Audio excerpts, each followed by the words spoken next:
Léon s'enfonça le reste du sandwich dans la bouche, la referma à grand-peine, puis jeta l'emballage gluant de moutarde au sol, avant de s'essuyer la main sur le fauteuil passager.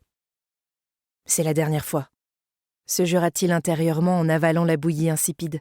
« C'est la dernière fois que je repousse le réveil pour un petit rap de sommeil. »« Allô, allô, Varsovie !» Et là une voix à la radio. « Comment ça va ? Vous êtes déjà au boulot ?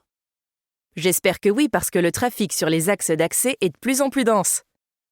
Ça bouchonne déjà sur les rues Marsa et Puławska. Vous allez y perdre au moins un quart d'heure. Il faut aussi lever le pied sur les allées Primasa Tisionslecia. » Au son de ce nom familier, Léon regarda par réflexe ce qui se passait de l'autre côté de la voie. Effectivement, ça coinçait déjà.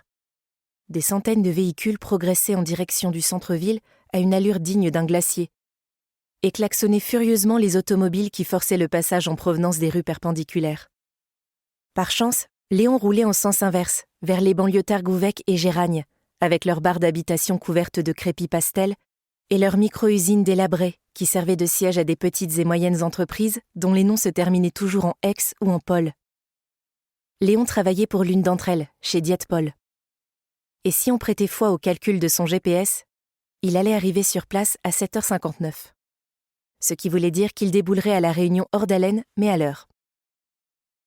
Léon appuya sur l'accélérateur de sa fidèle Skoda. Année 1996, couleur canari, un sapin désodorisant accroché au rétroviseur, et s'engagea sur la S8. Les bâches des camions battaient au vent. De derrière les panneaux acoustiques, les croix et les anges en pleurs du cimetière militaire pointaient. Des cyclistes en blouson réfléchissant roulaient sur la passerelle. Léon se faufila rapidement jusqu'à la file de gauche.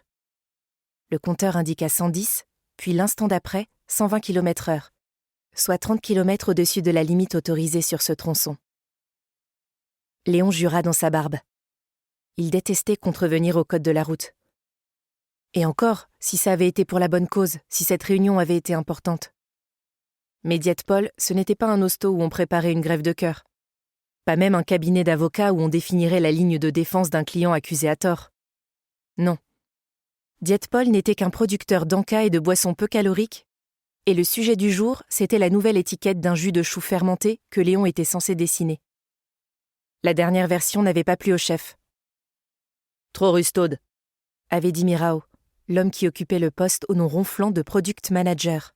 « Nous avons besoin d'un truc moderne, tu sais, axé jeunesse. » Un jus de choucroute axé jeunesse. Léon grimaça au seul souvenir de cette idée.